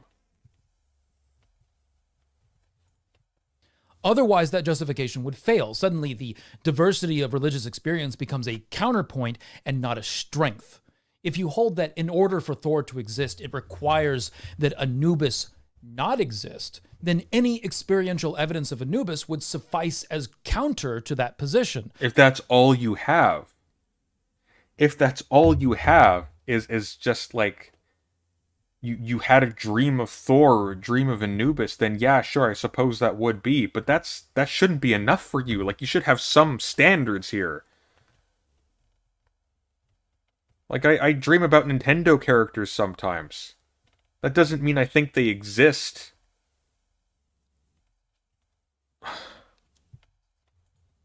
Especially if the understanding of that experience is comparable to Thor. And given the similar justification, suddenly those experiences count toward... You're asking something out of a video that I can't give you. This isn't a 4-hour video essay. I'm literally asking you right now, somebody from this community, I know some of you are watching, send someone who can explain this better. Because this is terrible. This is incredibly philosophically naive. Towards canceling each other out, rather than strengthening each other. Diversity of religious experience is an important point for polytheists to consider as raising the likelihood of polytheism, because then any religious experience with a god becomes an experience that supports polytheism. Now, why is that? It's simply because any experience with a deity would be consistent with the perspective that there are multiple gods. If it's an experience with the deity, but you don't determine that it's an experience with the deity because in your vision or your experience it presents itself as something that you from your subjective point of view, considers to be a deity, you would have to you have to determine first of all what the hell that means for it to be a deity, what the hell it means to experience a deity, and how you would ascertain that from the outside. Otherwise, you literally have nothing to go off of. But this is your self-description of your fees. That's not enough. And this gives explanation to the fact of others having different spiritual experiences. If you have a group of people from various religious traditions that all account for experiences with various gods, the most reasonable, intuitive, and straightforward conclusion is one of polytheism. This is ridiculous. We have no reason to think any of these things exist. The only thing he's done is he's opened a window for licensing ourselves to act like we believe something exists that we know we have no reason to. This is absurd. This is actually absurd. This is a ridiculous thing he's saying.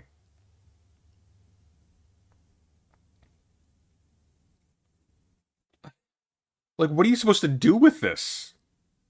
The only possible function of this is to make you feel good about the fact that you're too lazy or cowardly to actually investigate whether or not you have a reason to believe in these things that you have some extrinsic value in, or that you find extrinsic value in, extrinsic to their truth. Obviously, because we haven't established their truth by any metric except for I feel like it's true. The problem, though, is that if you say I only feel like it's true, you're by implication saying you don't think it's true, because the only thing you have to justify it is your feelings, and we know better now. In fact, we've always known better. This is like Prometheus logic, and not like the cool Prometheus by Aeschylus. This is like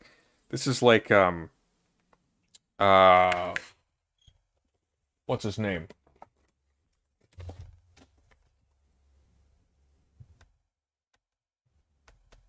Come on, show me the director's name. Ridley Scott's Prometheus bad.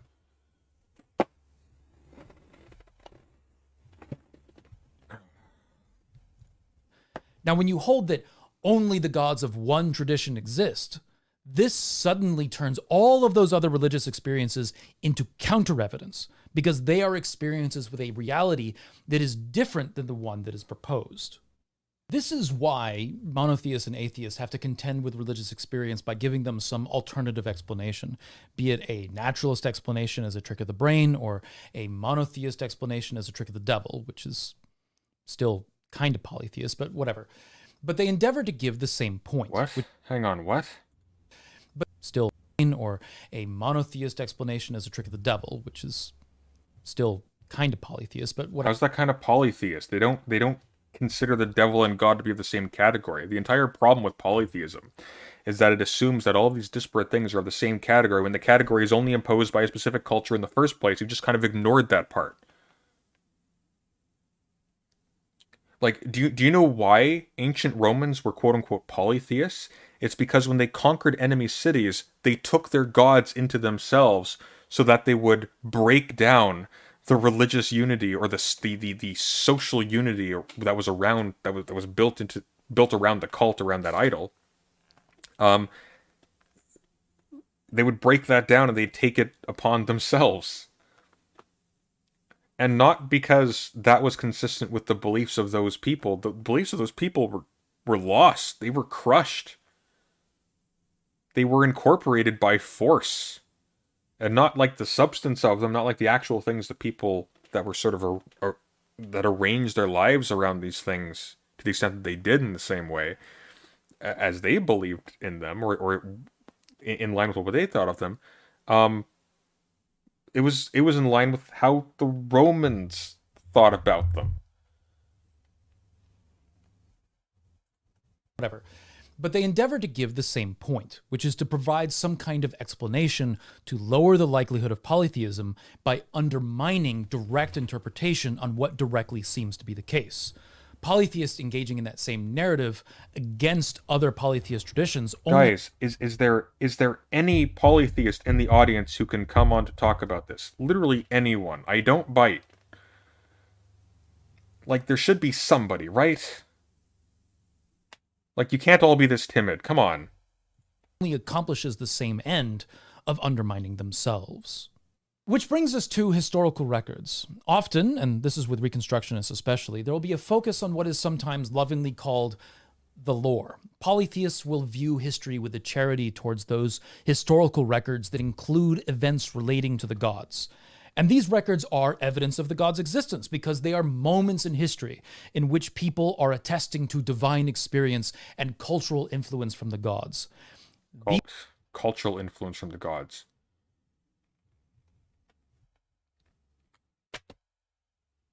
You don't have a notion of cultural influence from the gods without colonial anthropology. People who aren't trying to establish a synoptic view of societies governed by a metropole don't think that way. These records of the gods raise the likelihood of their existence. But if we are to turn around and say that the gods of other traditions do not exist, and only the gods of one tradition do, then those historical records actually do nothing to raise the likelihood, as there are a diversity of historical records regarding various gods. It immediately becomes special pleading to say that one set of records are more valuable than others. And if we are to suggest that there is only one set of historical records that are dependable enough to suggest that the gods exist, I would submit to you that the Germanic gods wind up falling into a category of among the weakest cases because of the lack of records originating from those who followed the tradition, and the massive gaps in the tradition as far as it's available.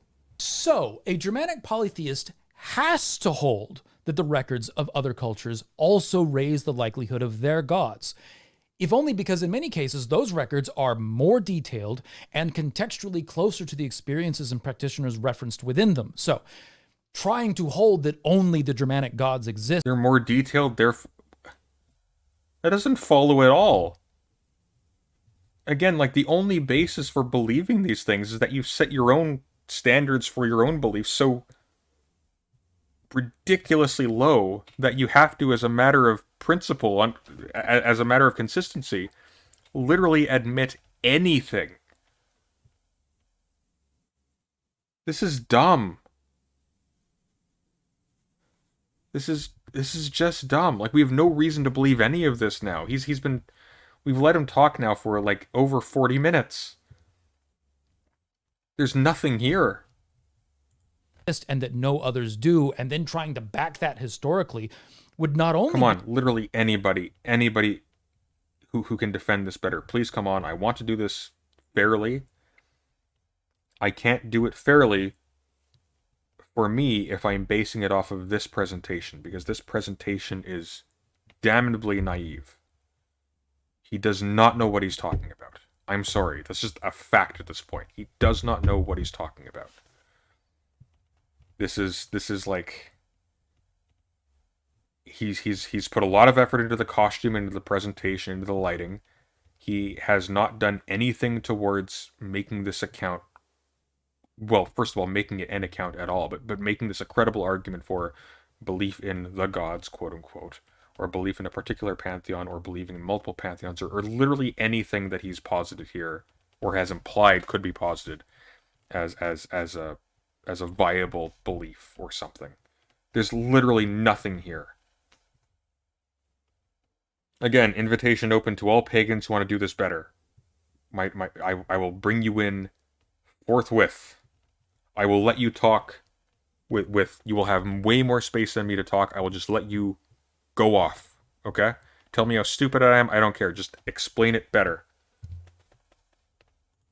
Be special pleading. But it would be so easily overwhelmed with counter-evidence that it's not a hill worth even having a picnic on, much less dying on.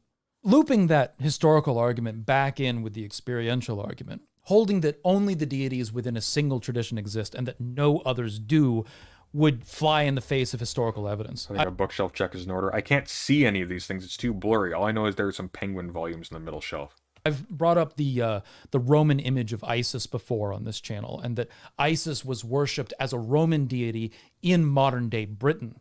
And this is but one of many accounts of bringing other gods into various polytheist traditions throughout history. And this is manifest in my personal practice, in which I adopt the Roman goddess Fortuna into my practice, though I venerate her within a heathen context. What?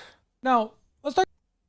What? many accounts of bringing other gods into various polytheist traditions throughout history. And this is manifest in my personal practice, in which I adopt the Roman goddess Fortuna into my practice, though I venerate her within a heathen context.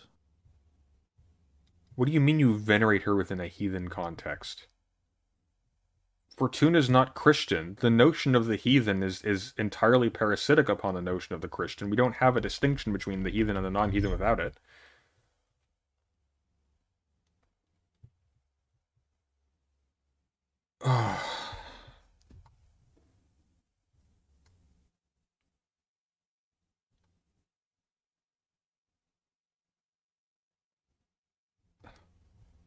Like, Davis Arini made more sense than this. Now, let's talk about the main reason why someone might claim that only their gods exist. In fact, it's the only advantage that I can imagine that this position would have, which is that there's a single mythic truth. This would mean that one's particular tradition's narrative would be the truth, where it may conflict with another tradition's narrative. Creation stories are often brought up here as an example. However, there are better ways of resolving this issue. One way is to point out that creation narratives, or any narrative like it, are often communicating different metaphorical truths. What do you mean metaphorical truths?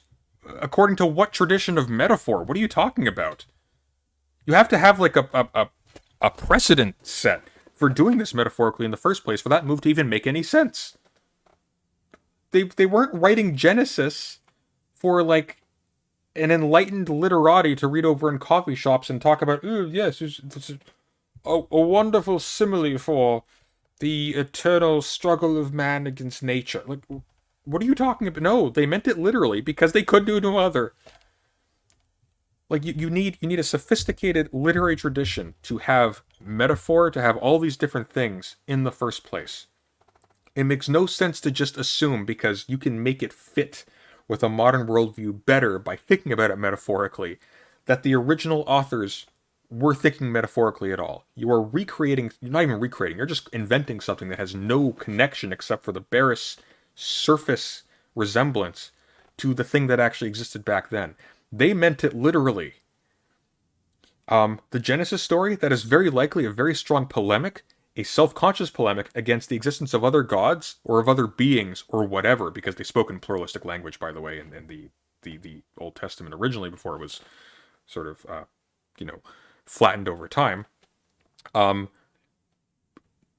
Beings meriting worship did not reside in the rocks, and the trees, and the fish, and the ocean, and the sun, It was something else, right? But they meant that literally. They didn't, like, the plants didn't come before the sun. Did they come before the sun? The plants didn't come before the sun or the rain or whatever. Metaphorically, what's that a metaphor for? That doesn't make any sense. The truth of the creation narrative would not be that a particular deity is the creator, but it's often a discussion. Like, look, you can talk about metaphor with respect to John Milton. You can't talk about metaphor with respect to the Old Testament. A metaphor for what? Like, do you think they saw down, guys? Look, we're Bronze Age people wandering the desert. How are we going to teach the kids about science? Like, it doesn't make any sense. They didn't have any concerns that would lend them to write metaphorical papers. Of the motivation behind creation, or how humanity fits within that creation. In the Christian narrative, for example, one message that can be extrapolated from the creation story in Genesis would be that we have been put in a place of responsibility over that creation, and that we are the caretakers of that creation, at least when it comes to earth and life on this planet. The Norse creation story focuses more on the discussion of the gods' part in an orderly universe and our relationship with them in terms of reciprocity, as the parts of our soul are gifts from the gods. It's just an extended universe, guys. Look, sometimes the writers forget the rules laid out in other things. You know, like, Thanos really needs the Infinity Stones in Avengers Infinity War, but there's the Eternity thing that can do the exact same thing in Thor Love and Thunder. It's just, like, there's some inconsistency here and there, but it's all part of the same story. starting the gifting cycle between us. And both of these narratives not only establish humanity's part within creation, but also establishes the nature of humanity's relationship with particular gods. Metaphorically, is that a metaphor? It's a metaphor for what? Because it seems to me that you're relying literally upon the narrative itself as the explanation of what that relationship is.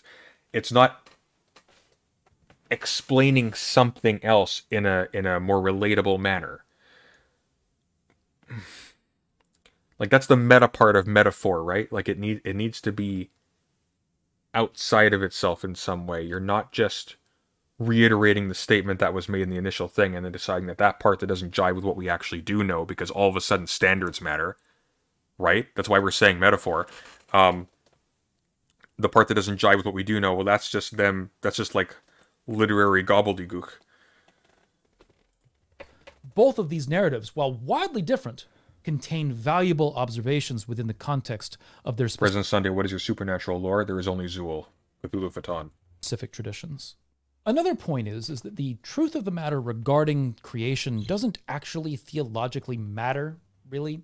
Our personal spirituality is largely unaffected by the question of the fact of the matter of if that origin of the cosmos is one deity in the case of some traditions, many deities in the case of others, or even no deities, such as some iterations of Hellenism, or depending on your interpretation. Iterations of Hellenism? What the hell is Hellenism? Hellenism? You know what Hellenism is, right? Like it's opposite of medianism. And even these are not categories that make any sense outside of like an anthropologist in modernity looking back on the ancient Greeks and the ancient Persians. Oh my god. Interpretation of the Norse creation story with chaos or the Gununga gap. Chaos! Raising both of these points results in a position that is ultimately stronger because it doesn't sacrifice the arguments that I made before in order to have a single truth. Now, there likely is a single truth of the matter. We just don't have much of an ability to... Why? Why do you think so? All of a sudden there's a single truth. Why? What possible reason could you have for onboarding that? That's like this... That's the singular basis for thinking that there could only be one pantheon or one god or one whatever.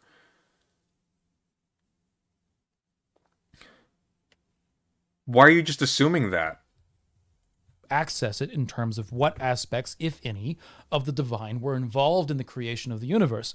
And this truth applies to many of the discrepancies. No, it means Greek-based paganism, not whatever you're talking about. Hellenism refers to like a whole lot of cultural stuff associated with the Peloponnese and Attica and whatnot. Like it's not just their religion. They marked no distinction between the religious and the secular or whatever. Hellenism is like a civilizational category, and it's got problems by itself. That we find between various polytheist traditions. So while one truth might be theologically simpler, the process of attacking other traditions in order to hold to that single truth eliminates the justification to even consider that truth in the first place. The major answer to resolve this issue that we find among polytheists is to engage with each other on the basis of pluralist values. Chrissy Stroop, who is actually an atheist activist, has put forward a couple of infographics that helpfully detail many of the aspects of what it means to be a good pluralist, which I'll show here and I'll link her socials below. It's important to make the point that pluralism not only benefits polytheists, but other philosophical and religious traditions as well. Yes, because it allows them all to interface in the synoptic framework of a colonial state. That's literally the only reason why we talk about this, because it assumes a cap under which all of these different pluralities that once gave rise to their own specific and sovereign, in a very strong sense, sovereign community forms outside the state. It allows them all to interface as subjectivities, or subjects rather, under the state. Which means, Ocean Keltoi, you are a secular liberal LARPing as a pagan. This is liberalism. This is literally just liberalism. You're literally just, you spent 50 minutes regurgitating the letter concerning toleration by Locke. That's what this is. The magistrate has no business telling you what you can believe, therefore it must permit certain kinds of beliefs, except insofar as they are destructive of the whole. Including those defined about specifically certain things like the gods or morality or whatever. by a lack of one. But let me know your thoughts. Have you ever even heard the I have. Oh boy, I don't even know if we want to continue. I'm going to take a quick break to get some more water and other things. And, look, guys, open invitation once again. Any polytheist wants to come on and try to explain this better, I will let you have the floor. I won't fight you, I will just ask you questions. I can't do anything with this. This is a terrible argument. This is terrible. It's circular. It relies on lowering our standards below bedrock. You default just to a liberal notion of, like, hey, if we soften our claims, then we can all sort of coexist under a colonial state. Yeah, that's the condition of it. That's why people feel like modernity is hollow. This was just meaningless. This was meaningless. Has he bothered to read any actual anthropology on any of this stuff? Like, come on.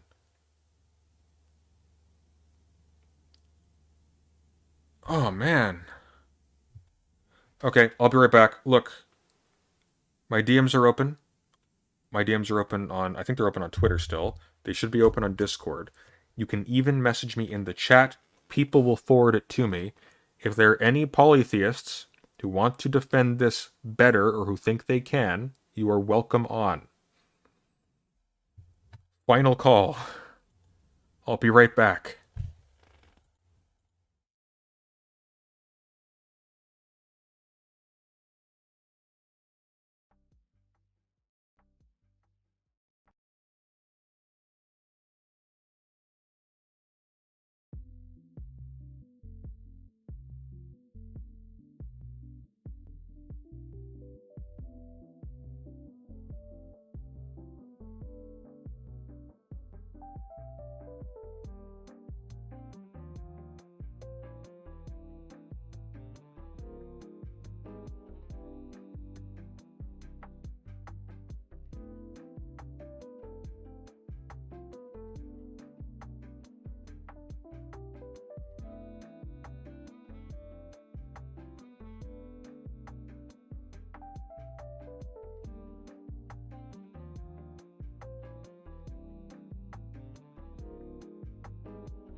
All right.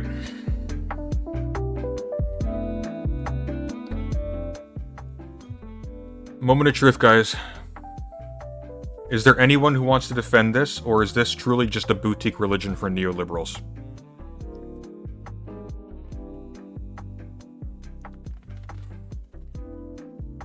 Anyone?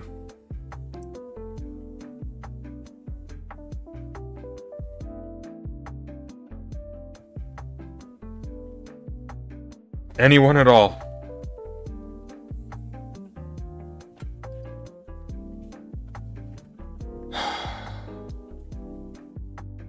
This is disappointing. I feel like I just watched a sales pitch.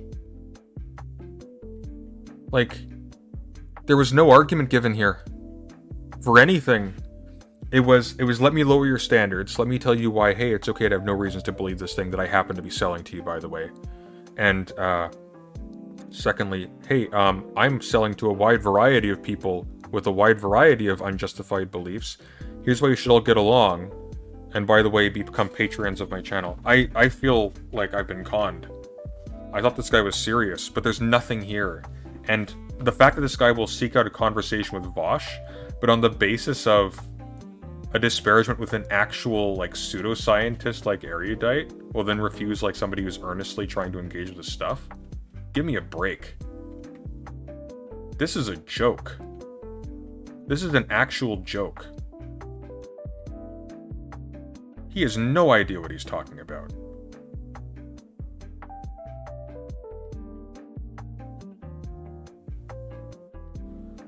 I'm gonna wait for 15 minutes. I'm gonna put a tweet out as well. If anybody wants to come on and explain this, I will give you time to do so. But this is just disappointing as hell.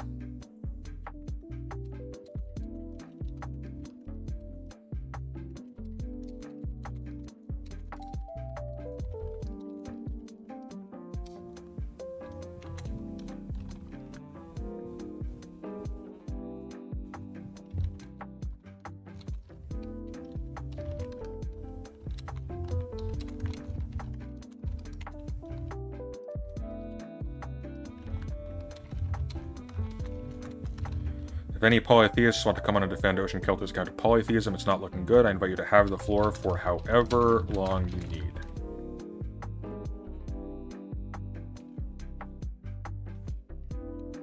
Invitation open for 10 minutes. Guys, if you have any friends in a server or wherever who you think might be up to the task, give them a DM.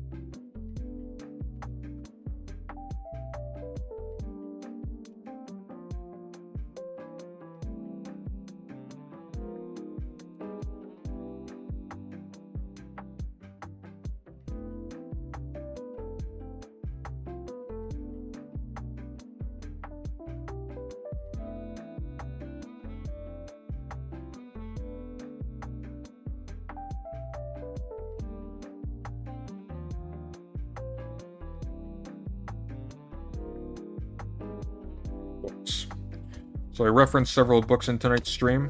The first was Brent Nongbri's Before Religion, A History of a Modern Concept. Highly recommended. I'll in addition recommend James C. Scott's Seeing Like a State. It's his better book, in my opinion, compared to Against the Grain. I briefly referenced, though I don't necessarily recommend. I mean, it's interesting background reading for a few things. But I have the full set of Edward Gibbon's The History of the Decline and Fall of the Roman Empire. Volume 1 gives his comparative views of Christian religion and Roman religion. Again, highly fraught concepts, and you'll get a very strong account of why they're fraught in Before Religion. This was my field. This is what I went to university for. I went into political science initially, and then I went into religious studies because I was interested in the relationship between religion and politics. And I studied this stuff for years, close to a decade by this point. And I'm just seeing it being butchered here by somebody who just doesn't care to do any due diligence. It's so frustrating. Like, the stuff you have to actually have gone through to do this stuff well, it's grueling. He's selling this stuff like it's the Atkins diet.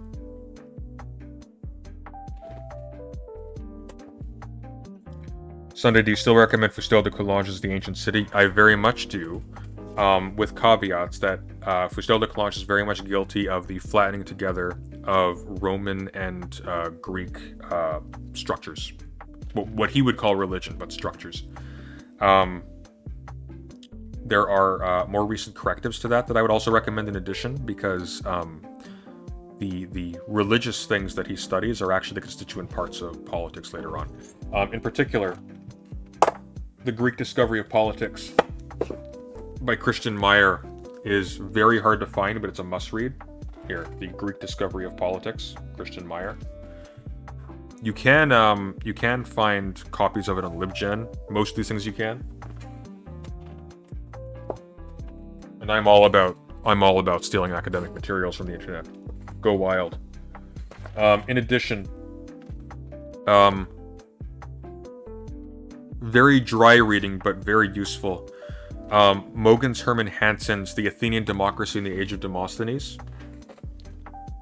provides some good correctives to the Greek discovery of politics as well, and it's the most in-depth account of the structure of Athenian politics that you will find. Structure and history of Athenian politics that you will find, period. Hansen is fantastic.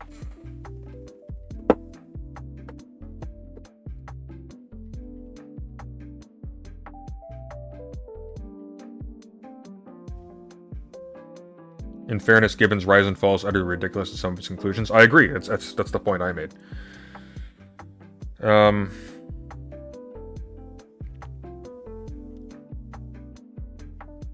So is there nobody? We had Ocean Keltoi's mod in the chat earlier. He just died. He dived as soon as I asked him to come on. Seems to be a common trend here.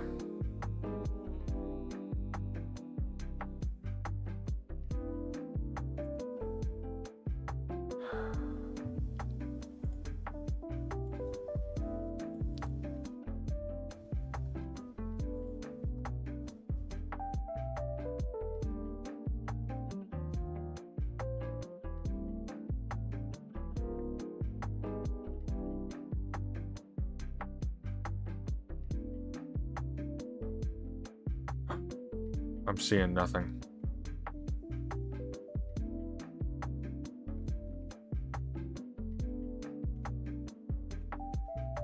Has it been 10 minutes?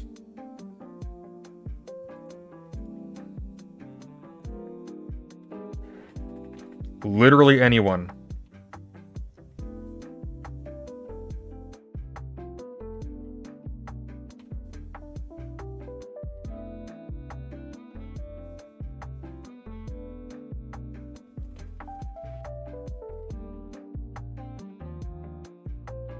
Do we want to watch a debate? Let's watch a debate. While we wait. Take before that only the gods of a single... You've spoken quite enough. We're watching a debate now.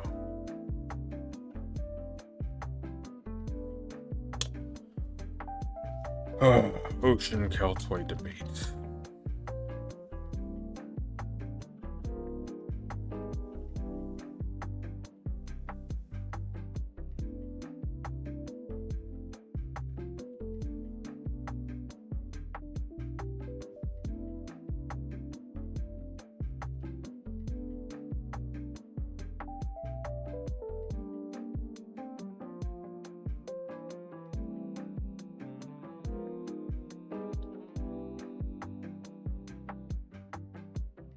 Ah, screw it. Let's just watch the other thing we were going to watch. Arguments for atheism don't work against polytheism. We're not going to watch the whole thing. It's like 30 minutes long, but we'll get the flavor of it.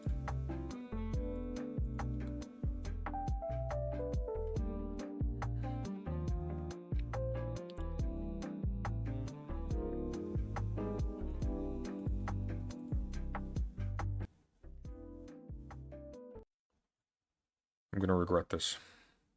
So, if atheism is simply the lack of a belief in God, then I guess that theism is just the lack of a belief in a godless cosmos.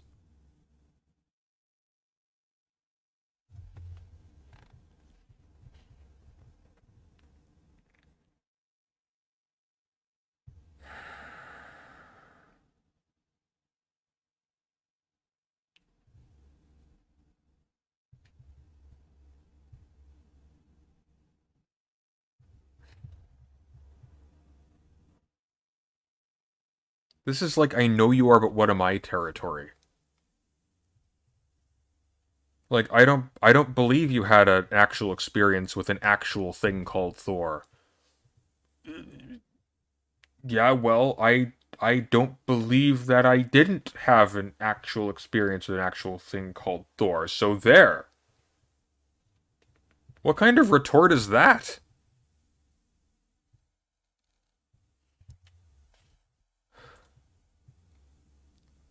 Wait, that's not a pun. That's just spicy. You might No, say that's not spicy. That's That's literally an argument from wordplay. My streak has suddenly been pun-done. Oh god. That's oh Just as there are many arguments for theism that have existed through the ages, so too is the case for atheism. We have record of atheists existing throughout history. Socrates was accused of atheism. He didn't not believe in the gods. He was against the gods, or was perceived to be. When Aristophanes parodied him, he treated him as somebody who was rooting around under the ground around corpses where people with due respect for whatever wouldn't do. Okay? I don't care if some like contemporary dipshits who read a lot of Christopher Hitchens think that atheism just means, oh, it's the lack of a belief in Jesus. I don't care. That's not what that means. In practice, it means you have an attitude negatively oriented around this thing called theism, which again is horrendously fraught as a category. This is why these arguments are so boring to most people, because they're literally about nothing. Because the actual concepts that they're deploying as if they're just natural are unsubstantiated by anything. Even the anthropology that gives them to us has gotten to the point where it's recognizing, hey, look, these terms are problematic at best, and we're only using them because we haven't replaced the terminology yet, and we don't want to.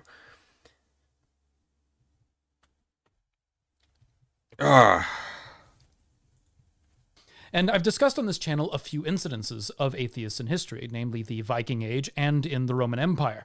But it stands to reason that when there is disagreement on the ontology of the gods, among those disagreements would likely be a complete disagreement, that there are no gods in the first place. Now, keep in mind that when I'm saying atheist here, I'm referring to the philosophical tradition, not the movement of new atheism popularized by atheists known as the Four Horsemen, which was fueled by a cultural response to 9/11. By atheist arguments here, I mean No, it wasn't. A lot of those books predated 9/11. They got a lot of impetus from 9/11. That was definitely a very big help. But like Sam Harris, that was a letter to a Christian nation. Okay? Like Richard Dawkins arguing against religion and successfully long before 9/11. Christopher Hitchens, like all the way back when the satanic verses thing, when there was the I guess there still is, when there was the fatwa placed against Salman Rushdie by Ayatollah Khomeini.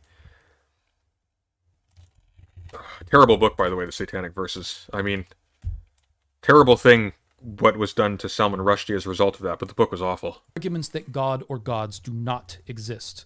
This is distinct from the often articulated Mott and Bailey approach taken by atheists who ascribe to themselves a lack of belief. This often manifests as making claims against This is literally just Christian apologetics, with the parts that Christian apologetics rely on to be even semi-viable just kind of brushed over. I'm done. He's got nothing. Nobody's coming up to bat. Let's see, let's check Twitter. Is anybody coming on? Nope. No, we've literally had his head mod, or his server admin in the chat. We've had Ocean Keltoi himself in the chat. We were covering the debate. He's decided on the word of somebody who defends a crank, Dr. K, an actual pseudoscientist who's probably actually caused people to die by this point with the bullshit advice is given, like the idea that you can cure cancer with placebos, or that depression doesn't exist, yada yada yada, the Ayurveda stuff. On that basis, he has licensed himself to skirt any accounting for this atrocious argumentation that he's given. Everybody who has been challenged just flees. Like, what is there to say? This is a sales pitch for. This is a sales pitch. That's all this is. Let me show you a bunch of pretty pictures, so you give me views and money. I would love to be proved wrong, but this argumentation is garbage, and he is absolutely picking hostile debates with people who will not show him respect. He's just picking them strategically so they give him more views. So, that's it. So much for Ocean Keltoi. This is garbage. This is actual garbage.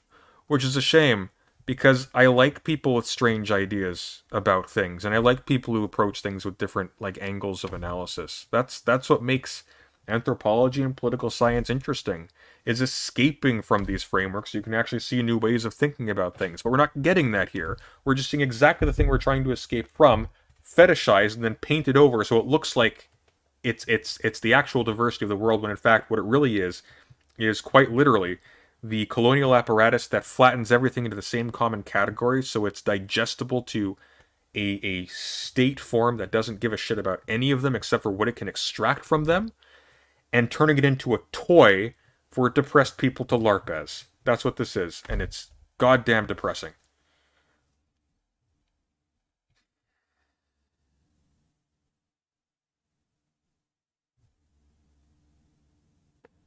From what I remember, he seemed friendly enough when in chat during your debate review. Yeah, but then all of a sudden I got a little bit critical in the second one, and he went gone. I'm just... Have you ever fully watched any Dr. K videos? Yes, I have. They're awful. They're awful. He's doing with medicine and therapy exactly what Ocean Keltoi here is doing with the concept of religion and all of these, like, philosophical problems. Dumbing them down, making them digestible, and appealing to people who don't actually care about what they're for, what they do, for his own aggrandizement. And it's a damn shame. It's a damn shame, because I was actually going to take him seriously. But I'm a little bit glad I didn't, because having gone through this guy is fundamentally not serious.